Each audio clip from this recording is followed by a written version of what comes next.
blocks I'm going to cover are age uke, this is rising block, soto uke, outer block, uchi uke, inside block, gedan barai, downward block, and shuto uke, knife hand block.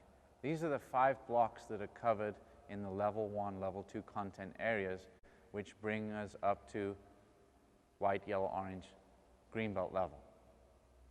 The first block is age uke, rising block. Rising block comes up the center and then twists and blocks at the top. Up the center, twisting and blocking at the top. With age uke, the wrist should be above the head. Not too far this way because now I can't see, and not too far the other way because now there's a chance of being hit still, and also it's not very strong at this point. So age uke, our hand marks the position at which we're going to block. Some styles of karate just block, like this. Shotokan karate, mark, then block, mark, then block, mark, then block. This could be interpreted also as perhaps a hair grab with a forearm strike, or grabbing the wrist and twisting and then breaking the arm this way. Grabbing and twisting and breaking your opponent's arm. So blocks are not always just blocks. And actually, a very interesting part in Japanese, the word for block is uke, but it doesn't translate directly as block. Uke means to receive. So a blocking movement, in English, block means stop, repel, don't let them get through, block. In Japanese, uke, ukeru, receive. So we're actually receiving their attack. We're taking their energy and deflecting it into a different direction with our block.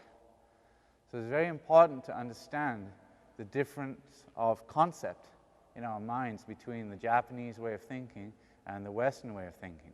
A block is not just a stopping movement.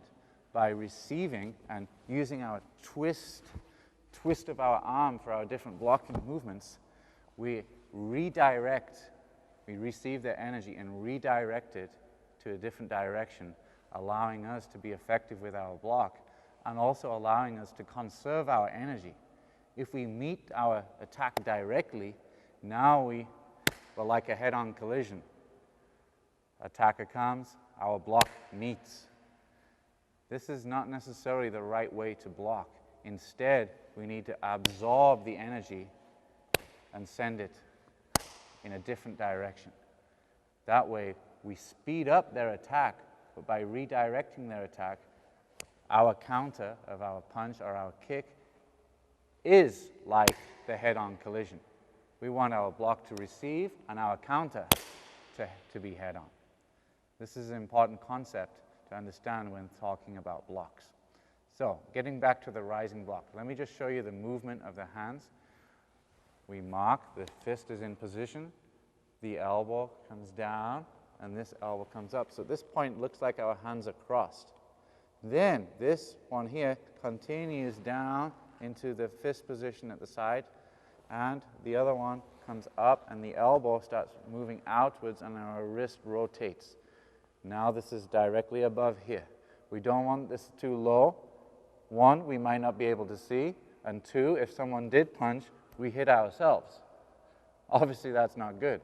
This should be above the head and away from the head, not too close. The twisting motion of the arm, the blocking arm at the end, this is the deflection. So as the opponent's punch comes to the head and this blocks, the punch is sent over the top of your head through this deflection move.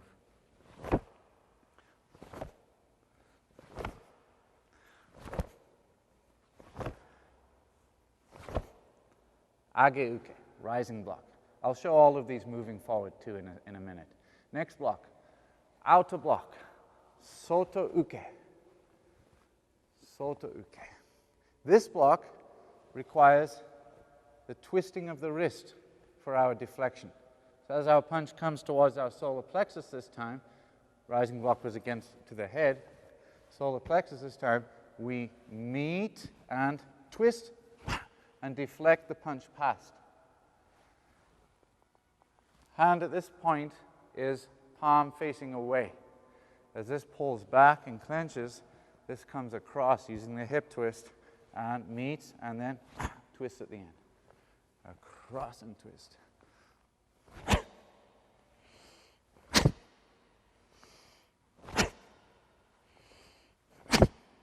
This is Sota Uke, outer block. The next block is inside block, meaning coming from the inside. Outer block coming from the outside. So Uchi Uke comes, the blocking hand now, both fists are clenched. This is underneath the pullback hand. And then as this hand pulls back, this one goes out. And again, wrist twist at the end of the technique. This provides the deflection, not just meeting head on. Twisting. Prepare and block. Prepare and block. 1, 2. 1, 2. Okay, with speed.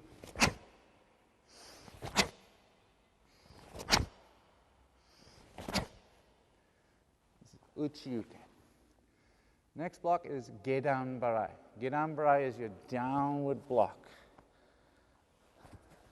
Downward block. Okay. Once again, towards the end, your wrist is twisting. All of the same with the punches, twisting at the end, blocking, twisting, twisting, twist, down, twist. This motion here provides the deflection. So with downward block, if I begin in a downward block position, my opposite hand comes across the body, level with the left shoulder in this case, and then as this hand pulls back, this one blocks down and twists. 1, 2. 1, 2. Like so. Now with power.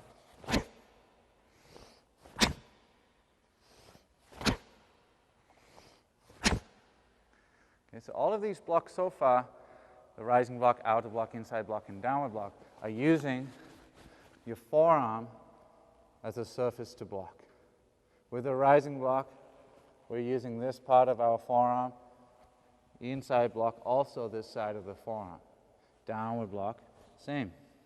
The only one that uses the other side of the forearm is the inside block, where we're using this part of the forearm here. Now, obviously we have our forearm bones beneath our muscle here, and sometimes one of the big complaints of beginner students is painful arms from contact with punches and blocking. This is natural. You shouldn't worry too much about it, because as your technique improves, you'll actually figure out how to block without that pain occurring quite so often. It's still going to happen.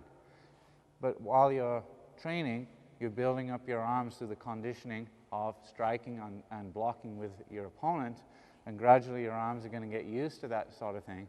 You won't experience very much bruising, and it won't feel quite so painful when you block, because you're learning how to deflect and receive your opponent rather than blocking straight on directly. This is when it hurts, straight at your opponent.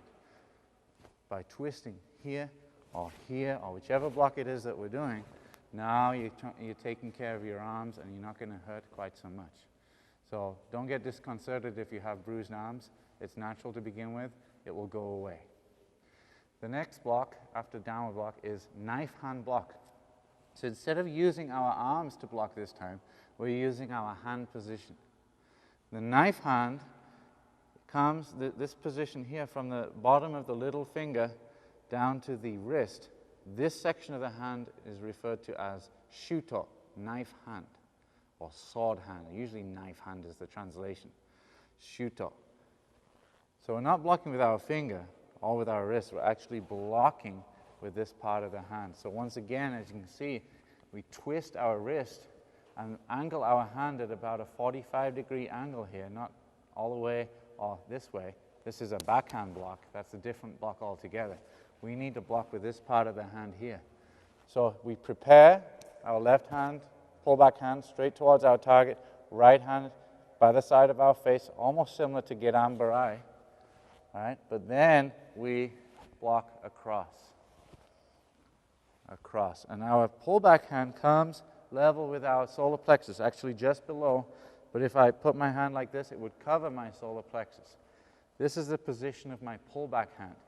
The hand position, we need to have fingers together and the thumbs tucked in. By tucking the thumbs in, it straightens out everything in your hand and makes it a little bit tighter on the side of the hand here and here. Right? So hand position is also important.